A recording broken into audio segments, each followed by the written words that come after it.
Abra sua Bíblia, primeira carta de João, capítulo 5. Nós estamos aí para terminar a nossa série em João, ou melhor, nas cartas de João.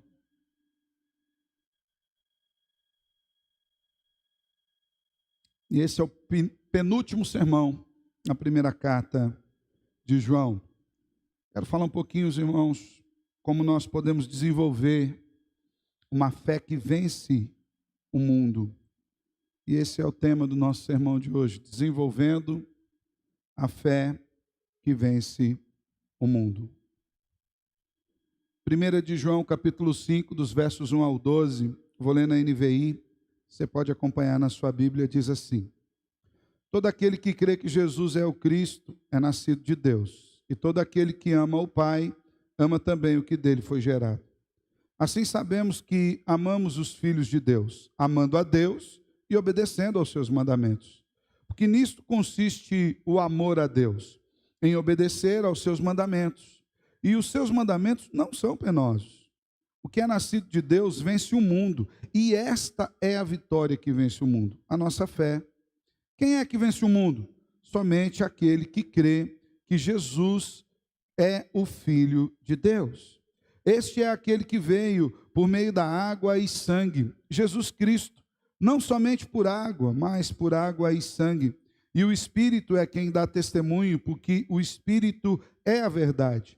Há três que dão testemunho: o Espírito, a água e o sangue. E os três são unânimes. Nós aceitamos o testemunho dos homens, mas o testemunho de Deus tem maior valor, pois é o testemunho de Deus que ele dá acerca de seu Filho. Quem crê no Filho de Deus tem em si mesmo esse testemunho. Quem não crê em Deus o faz mentiroso, porque não crê no testemunho que Deus dá acerca de seu Filho. E este é o testemunho: Deus nos deu a vida eterna, e essa vida está em seu Filho. Quem tem o Filho tem a vida. Quem não tem o Filho de Deus não tem a vida. Até aqui. Vamos orar mais uma vez? Senhor, nós continuamos exaltando e bendizendo o seu nome, pelo privilégio que o Senhor nos dá de podermos nos debruçar nas Escrituras nessa manhã. Não sendo ainda a primeira vez, já fizemos isso na escola bíblica, através das nossas salas. O Senhor tem usado os professores, o material, as revistas e tudo mais. E agora nós podemos mais uma vez nos debruçar da Tua Palavra, nesse momento, no entanto, para ouvir a exposição das Escrituras.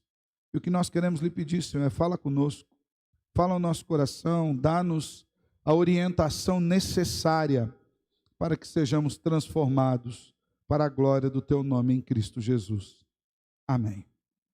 Amém. A igreja cristã, irmãos, nunca teve vida fácil em toda a história. A igreja sempre foi perseguida, sempre foi atacada, sempre foi vilipendiada. Isso desde os tempos de Jesus. O próprio Jesus, fundamento sólido da igreja, o dono da igreja, aquele que comprou a igreja com seu próprio sangue, também foi perseguido, também foi vilipendiado, também foi atacado. Não há, no entanto, uma queda de braço entre Deus e o diabo nessa luta contra a igreja. Às vezes nós temos uma ideia. Eu lembro uma vez que, há uns tempos atrás, procurando uma imagem para fazer um slide de um sermão, eu vi que aquela imagem tinha assim, um braço, Jesus de um lado, numa mesa de queda de braço, e o diabo do outro lado, naquela mesa de queda de braço, e eles medindo forças. Isso não é uma verdade bíblica. O ataque que nós sofremos hoje não é porque o diabo esteja medindo forças com Jesus, de maneira alguma. O diabo já foi derrotado. Jesus já é vencedor. Esses ataques são permissão de Deus para que nós sejamos provados na nossa fé. Independente de haver, e não há essa luta entre o inimigo e Deus, mas há uma luta entre o inimigo e a igreja de Deus. Comigo, com você. Há lutas que nós precisamos enfrentar, onde nós temos a oportunidade de colocar a nossa fé em prática.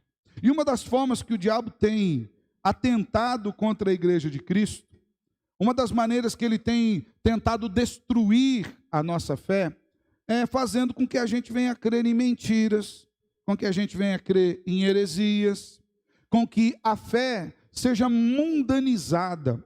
E por mundanizar a fé, eu não estou dizendo necessariamente que a gente vá seguir os roteiros mais sórdidos e escancarados que esse mundo tem aí oferecer. Se bem que há igrejas que já seguem esses modelos. Por exemplo, nós, como presbiterianos, somos filhos de uma obra missionária da Igreja Presbiteriana dos Estados Unidos, chamado de PCUSA, Presbyterian Church dos Estados Unidos da América, tá? Essa igreja foi quem enviou Ashbel Green Simonton para cá, há mais de 160 anos atrás. Essa igreja custeou toda a obra de implantação do presbiterianismo no Brasil. Essa igreja investiu na instituição do Colégio Mackenzie, da Faculdade Mackenzie. Essa igreja operou profundamente abençoando a vida da igreja presbiteriana no Brasil.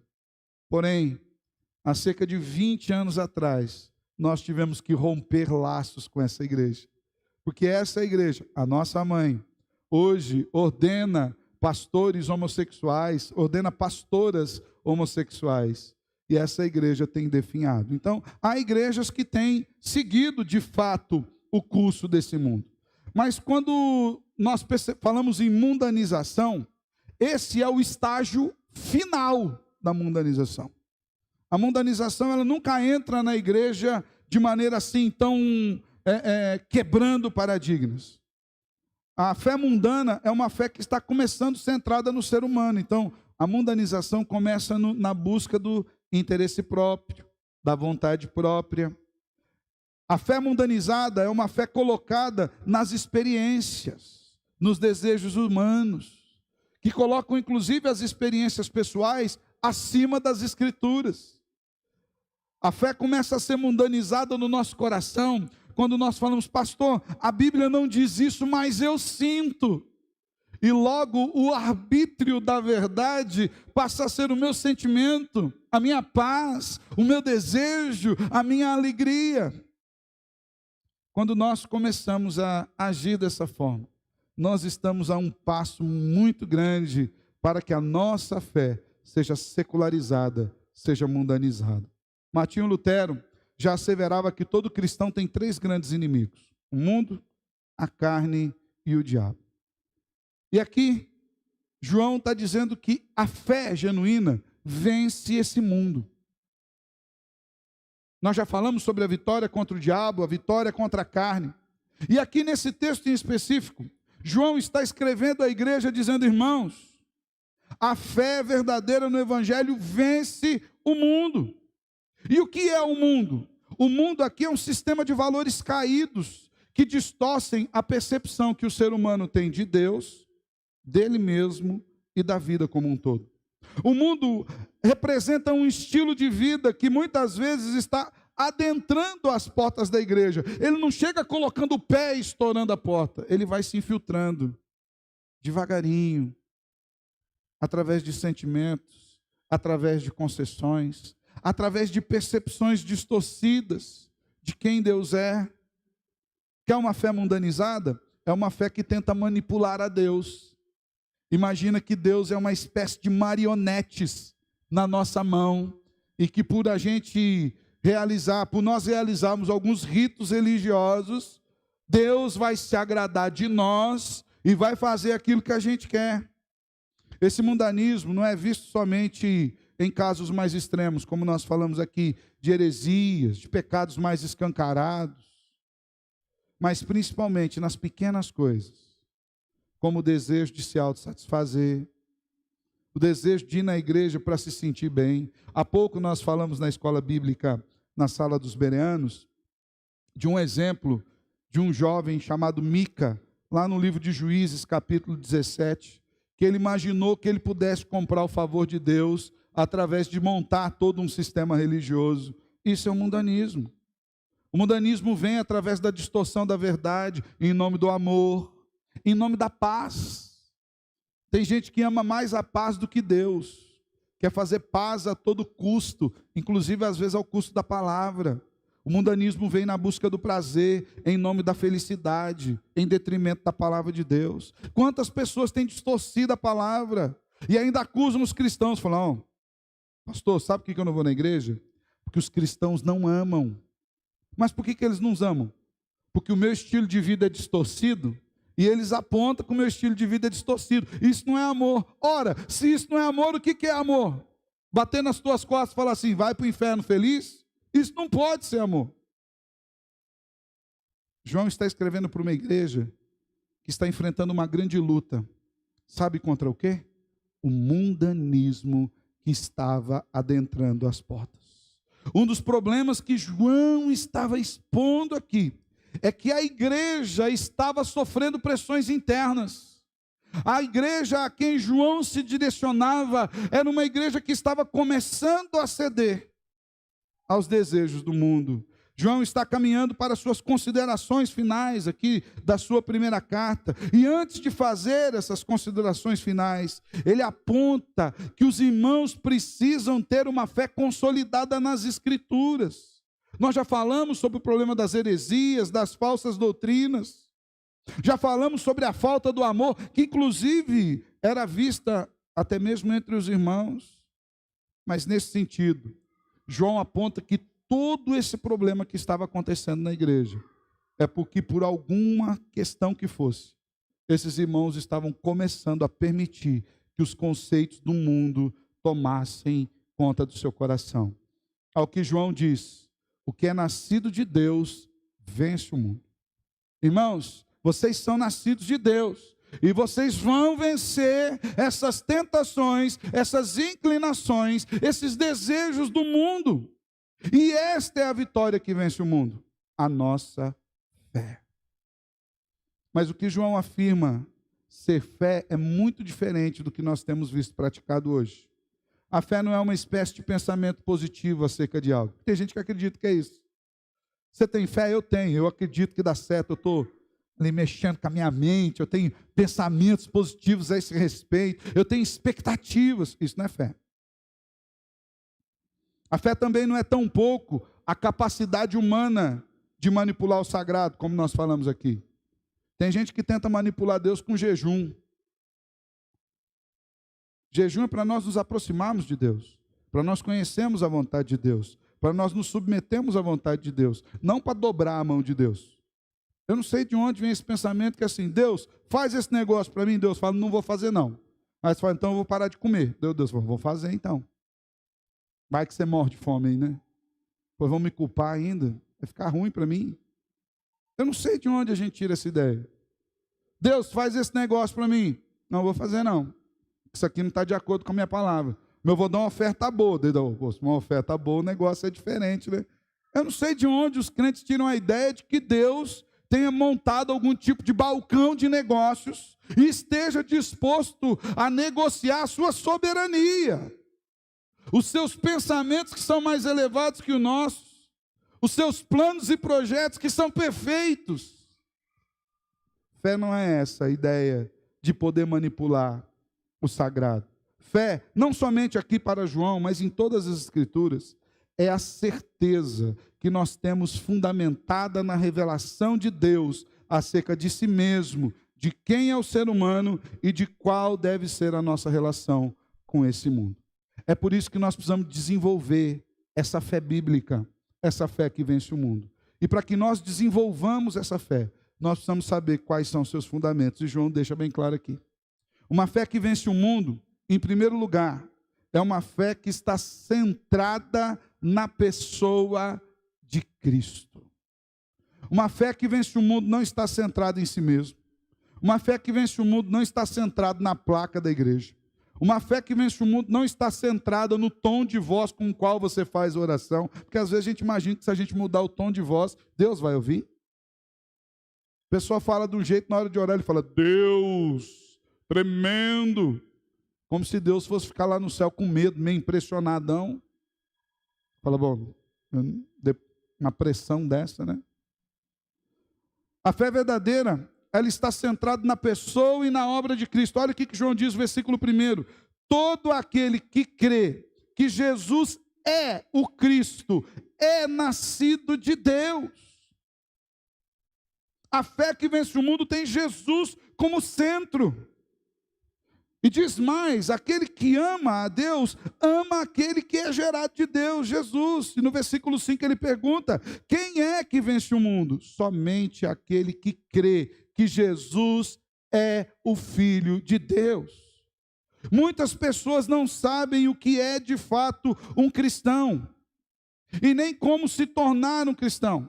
Elas imaginam, elas confiam nas suas obras religiosas, nas suas boas intenções. Muitas vezes elas imaginam que pode se confiar na energia da sua carne, em pertencer a uma boa igreja, no aspecto de ser uma igreja conhecida na cidade. Diga-se de passagem, mesmo muitos que já são membros da igreja, ainda pensam dessa forma religiosa.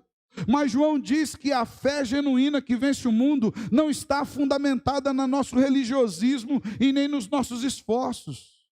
Está fundamentada em crer que Jesus é o enviado de Deus, o Messias, que ele é gerado de Deus e que nele nós temos vitória, como nós cantamos aqui.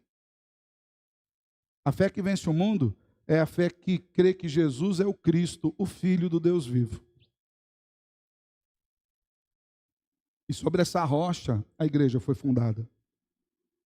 A fé que vence o mundo é a fé que crê que quem leva pecadores ao céu não é o esforço humano, mas é o nome poderoso de Cristo Jesus. E quando nós falamos nome, não é uma mera repetição do nome, viu, irmãos? Jesus, pronto, resolveu.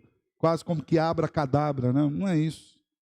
Quando nós falamos do nome de Jesus, nós estamos falando da obra completa do Salvador Jesus. É o que João diz, na palavra a gente vê que cristão é aquele que nasceu de novo. E o que transforma alguém em um filho de Deus é a obediência, é a fé, é a certeza da obra concluída de Cristo. Versículos 12 diz assim, contudo, João capítulo 1, versículo 12 diz que aqueles que receberam Jesus, aqueles que creram no seu nome, passaram a ser filhos de Deus. A fé está em Cristo. Não diz aquele que frequenta a igreja, aquele que recebeu Jesus. Porque esses nasceram de maneira sobrenatural. A fé genuína está firmada na certeza de que o Pai gerou o Filho e de que no Filho nós temos vida. Pedro nos escreve na sua primeira carta, capítulo 1, versículo 3, bendito seja o Deus e Pai de nosso Senhor Jesus Cristo, conforme a sua grande misericórdia, Ele nos regenerou para uma viva esperança, por meio da ressurreição de Cristo dentre os mortos. A fé que vence o mundo está centrada nessa certeza de que fomos comprados por Cristo, regenerados em Cristo, transformados em Cristo e temos uma vida nova em Cristo. Somente esses, nascidos de novo, somente esses que foram nascidos de Deus, somente esses que têm a fé fundamentada em Cristo, são filhos de Deus e vencem o mundo. E como eles vencem o mundo? João deixa aqui claro, por exemplo. Ele fala que aquele que é nascido de Deus pratica a justiça. A Bíblia diz que a nossa justiça particular é trapo de imundícia. Nós dependemos da justiça de Cristo, que foi a cruz e supriu a ira de Deus e nos justificou. Perceba que não é a justiça nossa, é a dele. O nascido de Deus não vive na prática do pecado, porque o Senhor coloca em nós a santa semente, o Espírito dele habitando em nós. O nascido de Deus ama os outros irmãos, e o nascido de Deus vence o mundo e é guardado de Satanás. A pessoa e a obra de Cristo deve ser o centro da nossa fé. Uma fé cristocêntrica. Essa vence o mundo. Uma fé que olha para Jesus e vê nele tudo o que nós precisamos. A fé que vence o mundo é aquela que está firmada em Jesus e sabe que Ele é o nosso Redentor, que Ele é o vencedor. Ele venceu o mundo, Ele diz, eu venci o mundo, Ele venceu o diabo, Ele é o Filho eterno do Pai, Ele veio tirar o pecado do mundo e é Ele que voltará para nos resgatar. Uma fé que vence o mundo, ela não está centrada nas coisas aqui, ela tem esperança no céu com Cristo. É o que nós cantamos. Essa é a fé que vence o mundo. Sabe por que muitos sucumbem ao mundanismo aqui? Porque ainda não tem esperança no céu. Porque Cristo para eles é um mero personagem histórico, que existiu lá no passado. Mas ele não é o alvo, o centro da nossa fé. A fé que vence o mundo, ela está centrada em Cristo. E é essa fé, somente ela, que consegue vencer os sistemas de valores que estão aqui. Por quê? Porque a gente entende que a nossa esperança não está aqui, nossa felicidade não está aqui. A gente entende que as nossas perspectivas de futuro não estão centradas aqui. A gente entende como Cristo falou, que ele veio de Deus e estava voltando para Deus. Em Cristo nós viemos de Deus e voltamos para o Pai. Então a fé que vence o mundo, em primeiro lugar, ela é centrada na pessoa de Cristo. Em segundo lugar, ela é fundamentada no amor que nós temos ao Pai. Então observe como as coisas estão ligadas. Em primeiro lugar, Jesus. Eu preciso crer na obra de Jesus completa. Eu preciso crer que eu sou pecador, que eu não tenho mérito algum, que Cristo me salvou, que Ele foi enviado do Pai, que nele temos a redenção e aguardamos nele o céu. Ponto. Essa fé vence as expectativas do mundo. E ela é fundamentada no amor ao Pai, no amor que eu e você temos em Deus. Verso 2 diz, assim sabemos que amamos os filhos de Deus, amando a Deus e obedecendo aos seus mandamentos. Então, a fé que vence o mundo, ela está fundamentada no amor e na disposição que nós temos de obedecer ao Pai. Isso é uma fé genuína. Porque nisso consiste o amor a Deus, versículo 3, em obedecer aos seus mandamentos. Tem gente que fala assim, pastor, eu amo a Deus de todo o meu coração. Mas esses negócios aqui que a Bíblia diz não serve, não. É muito duro, pastor. Ah, quem segue a Bíblia certinho? Quem faz desse jeito? Quem que anda desse jeitinho que fala aqui? Ninguém, pastor. Então assim, a gente ama a Deus, mas vive do nosso jeitão mesmo. A fé que vence o mundo é uma fé obediente. E um dos aspectos da fé é a obediência. É a obediência. O autor de Hebreus diz que aqueles que buscam a Deus precisam ter fé que Deus existe e que é Ele quem dá o galardão, Ele quem dá a paga, Ele quem nos dá a graça. É Ele quem presenteia aqueles que buscam a Ele. Então, quando nós falamos disso, nós precisamos crer que Deus existe e que a obediência aos seus caminhos é o melhor que nós temos. Isso é fé. Fé é obedecer a Deus mesmo quando todo mundo não obedece. Fé é andar no caminho estreito quando tem as rodovias largas do pecado para que você ande. Fé é de fato negar-se a si mesmo, tomar a sua cruz e seguir. Isso é fé. Fé é entender que o nosso sucesso não está no nosso status quo ou naquilo que possamos adquirir aqui, mas está fundamentado naquilo que Deus fez por nós. Nesse mesmo sentido, o amor nos leva a observar e a obedecer os mandamentos de Deus, que diz aqui no texto da palavra, os seus mandamentos não podem ser pesados para nós. Se nós amamos a Deus, os mandamentos dele não podem ser pesados. A ideia de peso aqui não é a ideia de que não seja difícil, de que é sempre fácil.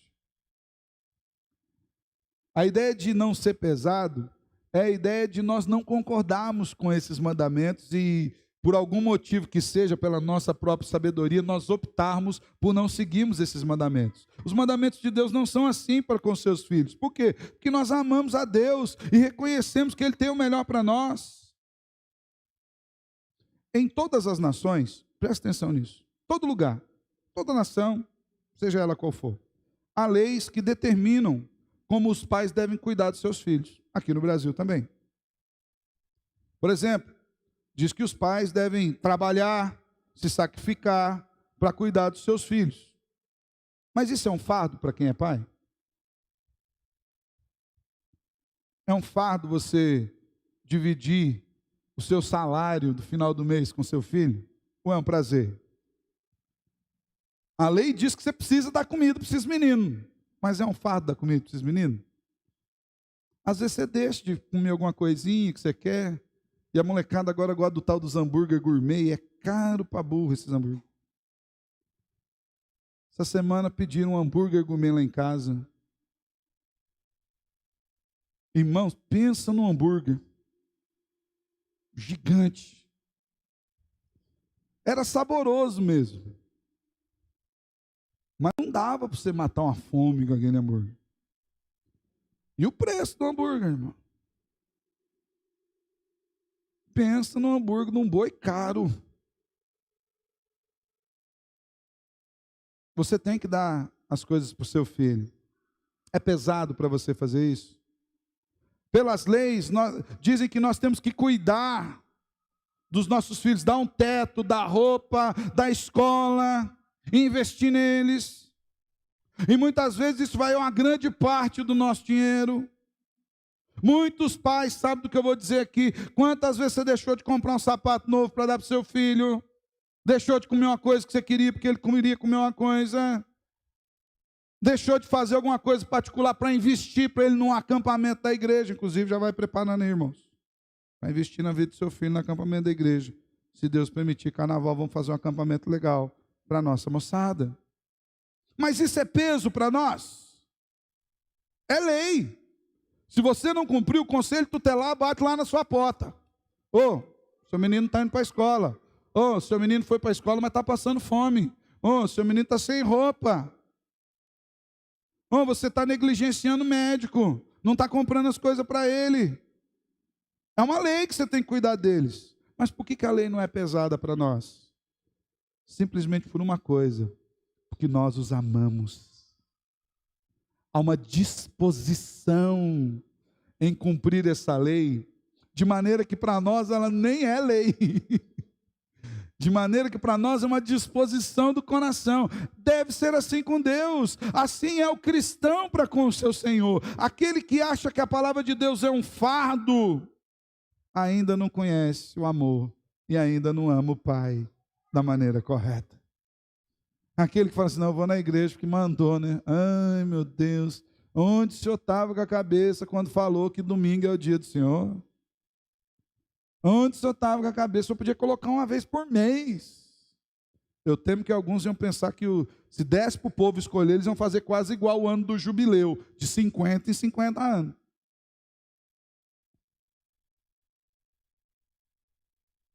Os mandamentos de Deus não são pesados para aqueles que o amam. E essa é a fé que vence o mundo. A fé que está fundamentada no amor a Deus. Por que ela vence o mundo? Porque eu amo o meu Pai e sei que o meu Pai tem o melhor para mim.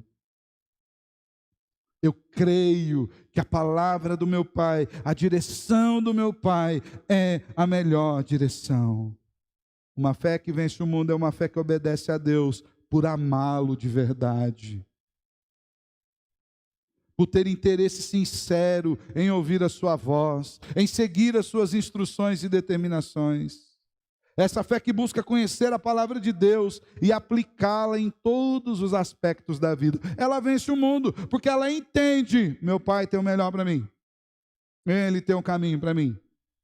Ela está firmada na pessoa de Cristo, na obra de Cristo, fundamentada no amor de Deus. Em terceiro lugar, a fé que vence o mundo é firmada no testemunho do Espírito. Perceba que a fé que vence o mundo está fundamentada no Deus Trino, Pai, Filho e Espírito Santo.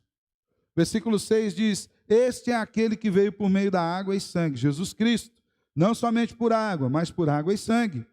E o Espírito é quem dá testemunho, porque o Espírito é a verdade. Há três que dão testemunho, o Espírito, a água e o sangue, e os três são unânimes. Uma fé que vence o mundo, irmãos, então ela tem Jesus, a sua obra como centro, ela tem o nosso amor e obediência ao Pai como fundamento, mas ela é firmada no testemunho do Espírito Santo nos nossos corações. O ministério do Espírito Santo é revelar Jesus, nos mostrar quem é Jesus. É por isso que o Espírito convence o mundo da justiça, do pecado e do juízo. A justiça, o Espírito convence o mundo de que Deus é justo, é bondoso, mas é justo. E a bondade dele não é contraditória com a sua justiça. Porque ele é bom, ele é justo. E porque ele é justo, ele condena o pecado. Então o Espírito é que convence do pecado. E é o Espírito que convence que somos pecadores. Quando você se converteu, e você percebeu que você era um pecador e que precisava de Cristo, não foi porque você falou, nossa, olha, eu cheguei à conclusão, rapaz, sou pecador mesmo? Não, foi porque o Espírito te convenceu. O Espírito te vivificou, porque o estado de pecado te mantinha como morto. A Bíblia diz que nós estávamos mortos nos delitos e pecados. E é o Espírito que convence do juízo de Deus, do grande dia final, no dia em que o Senhor separará as ovelhas dos bodes, no dia em que o Senhor fala, ó, vinde a mim, benditos do meu Pai, vocês foram fiel no pouco, vem aqui comigo nesse muito. É o Espírito que nos convence que nós estamos naquela lista daqueles que estão vestidos de branco e que estão entrando no céu. Então o ministério do Espírito é revelar Jesus. E ele nos revela que Jesus é o verdadeiro Deus e é o verdadeiro homem. É aquele que veio em carne, é aquele que derramou seu sangue, é aquele que verteu o sangue precioso na cruz do Calvário. E é aquele cujo lado foi traspassado e verteu água, mostrando que não era um homem qualquer. A água é o símbolo da lavagem, da limpeza. Tem um significado espiritual muito grande, que nos mostra que pelo sangue de Jesus nós fomos limpos, fomos lavados, redimidos. O testemunho do Espírito não é uma espécie de novas revelações diárias. Antes, é a certeza interna de que a revelação das Escrituras é uma verdade crível, aceitável e praticável para aqueles que nasceram de novo em Cristo Jesus. O Espírito Santo que desceu em forma de pomba sobre Jesus, dá testemunho de que Ele é o Cristo, o Filho de Deus. O mesmo Espírito, cujo ministério amoroso no ensino, no testemunho e na ajuda da igreja, revela que Jesus é a vida da igreja, que Jesus é aquele que nos recebe pela água do seu batismo como cristãos, é aquele que nos redime pelo seu sangue maravilhoso que nós celebramos na ceia ao tomarmos o cálice, é aquele que fez uma nova aliança conosco. Os dois sacramentos, o batismo e a ceia, nos revelam esse Cristo revelado pelo Espírito. O fato de que desde os dias apostólicos a igreja tem se encontrado para partir o pão e beber o cálice, é um testemunho contínuo da verdade, da verdadeira interpretação de Jesus, do significado da sua morte e ressurreição. O fato de desde a igreja nascente batizar os conversos na água, é o símbolo visível da nova vida que nós temos em Cristo. E Ele é o único caminho que nos conduz à vida. Toda a Trindade concorda com isso. É o que Paulo diz aqui, ou melhor, que João diz aqui. O Espírito, a água e o sangue. Os três são unânimes. Toda a Trindade concorda que Jesus é o Cristo. O Espírito foi visto no batismo. A palavra é a água que purifica, e a cruz é o sangue vertido, e os três dão testemunho. Deus testemunha ao mundo que Jesus é seu Filho, e Ele pede que nós confiemos em sua palavra. E como é que nós confiamos? Pelo Espírito que habita em nosso interior, testemunhando em nós que a palavra é verdade, e que nós podemos confiar nele. Não é um biblicismo, uma idolatria da Bíblia como um livro. É crer que ela é palavra de Deus.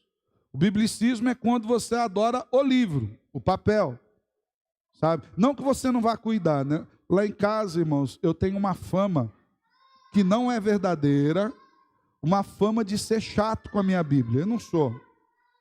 Mas as outras Bíblias do povo lá de casa tem tudo orelha. Eu falo, irmãos, a Bíblia não precisa escutar nada, ela não precisa de orelha. Tinha ela arrumadinha, né? Eu lembro uma vez que eu fui celebrar 25 anos de casamento de um primo, e eu cheguei lá com a minha Bíblia de Genebra, assim, era outra ainda, surradinha, nessa capa de plástico aqui. Aí um outro primo olhou a Bíblia e falou, rapaz, onde eu compro uma Bíblia dessa? Eu falei, não, vou te dar de presente, vou dar a Bíblia. Quando eu tirei a capa de plástico, mas ela estava novinha, quase que eu não dou a Bíblia. Eu falei, rapaz, o que estava sujo era o plástico. Biblicismo Idolatria da Bíblia é quando você idolatra o papel. E aqui eu vou dizer um negócio para você, não se escandalize. Isso aqui é um livro. Papel, tinta, material sintético. O que está registrado nesse livro é a palavra de Deus. Então nós amamos a palavra. E aí não importa se está aqui no papel, se está aqui no celular, se está aqui no tablet, porque é a palavra de Deus. Já esteve em tábuas de pedra, já esteve em pergaminhos, já esteve em couro, pele de animais. E nós não idolatramos a tábua de pedra, o pergaminho, o couro, a pele, o papel, o celular. O que ela precisa estar é no nosso coração. E sabe quem testemunha que essa palavra é a palavra de Deus? A verdade é o Espírito Santo que habita em nós. Versículo 9 diz que nós aceitamos o testemunho dos homens, mas o testemunho de Deus é maior, tem maior valor, porque o testemunho de Deus é aquilo que Ele fala acerca de seu Filho. Se o testemunho que temos por meio da pregação é importante, perceba, se o testemunho que a igreja tem, por meio da pregação da palavra, eu estou falando, vocês estão ouvindo, é importante esse testemunho? É importante. Quanto mais o testemunho que o próprio Deus deu, um testemunho histórico no ato do batismo, quando o Espírito veio sobre Jesus, falou: esse é o meu filho amado, nele está todo o meu prazer. Além disso, todo crente tem uma experiência interna através desse ministério do Espírito Santo. Como? O Espírito produz a fé que nos capacita a fazer a boa confissão em Jesus Cristo. Sabe o que você confessa a Cristo como Senhor e Salvador? Que o Espírito te convence. É Deus colocando o Espírito em você. No batismo, o que nós recebemos, o batismo que eu e você recebemos, foi em nome do Filho. Então, olha aqui a pessoa do Filho de Jesus. Do Filho, Jesus, presente no batismo. E a promessa da vida eterna, por meio da morte e ressurreição, é renovada todas as vezes que nós tomamos a ceia, lembrando que o Pai aceitou o sacrifício de Cristo. Para o comentarista Warren Wiersbe, negar o testemunho contínuo do Espírito no decurso da história da igreja é praticamente uma blasfêmia. Então a fé que vence o mundo é uma fé que está diretamente firmada no testemunho que o Espírito dá, público, na pessoa de Cristo, e interno nos nossos corações, nos revelando Cristo através da palavra. Meus irmãos, essa é a fé que vence o mundo. Essa é a fé que nós devemos desenvolver diariamente em nossa vida. João afirma: quem tem o Filho tem a vida, quem não tem o Filho de Deus não tem a vida. A fé que vence o mundo é uma fé trinitária, é uma fé firmada na pessoa de Jesus, que é o Filho eterno do Deus eterno. É uma fé firmada no Pai, que é o Redentor, o Consumador, o projetista de toda a obra da redenção. É uma fé firmada no Espírito, que é o doador da vida, que aplica a obra de Jesus nos nossos corações. Que nós possamos desenvolver essa fé firme e fundamentada nas nossas vidas, para que também nós não caiamos nesse mundanismo que vai entrando sorrateiramente, devagarinho, que nós possamos analisar absolutamente tudo à luz das Escrituras, da revelação de Deus, do Pai, do Filho e do Espírito Santo. Então, que você guarde isso na sua cabeça, claramente. Qual é a fé que vence o mundo, pastor? Qual é a fé que vence o mundo? Primeiro, é a fé que está centrada em Cristo, na obra da redenção completa. É a fé que se guia naquilo que Jesus fez por nós. Qual é a fé que vence o mundo? É a fé que está fundamentada no amor ao Pai. É uma fé que ama e obedece, que reconhece que Deus tem o melhor para nós. Qual é a fé que vence o mundo? É uma fé que está firmada no testemunho do Espírito Santo, tanto na declaração feita no batismo de Jesus, quanto na condução da vida do Salvador, e também no testemunho interno e diário da igreja, irmãos. É Ele quem tem sustentado a igreja no decurso dos séculos. Que nós possamos olhar para as Escrituras e reconhecer nelas a orientação dessa fé trinitária, centrada em Cristo, fundamentada no amor ao Pai e firmada no testemunho do Espírito Santo. Que o Senhor nos abençoe com graça, que tenhamos uma fé firme naquele que vive e reina. Amém? Feche os teus olhos. Quero orar com você. Obrigado, Senhor, pela tua grande graça e pela tua bondade. Obrigado pela tua palavra, Senhor, que nos ensina e nos instrui rumo à fé verdadeira, à fé genuína, a fé que vence o mundo. Que nós, de fato, desenvolvamos essa fé no nosso meio, Senhor, em todos os aspectos. Crendo no Salvador, obedecendo ao Pai e firmados no testemunho, na revelação do Espírito, através da sua palavra. Nos ajuda, Deus, a estarmos sempre firmes no Senhor. No nome de Cristo é que oramos. Amém e amém.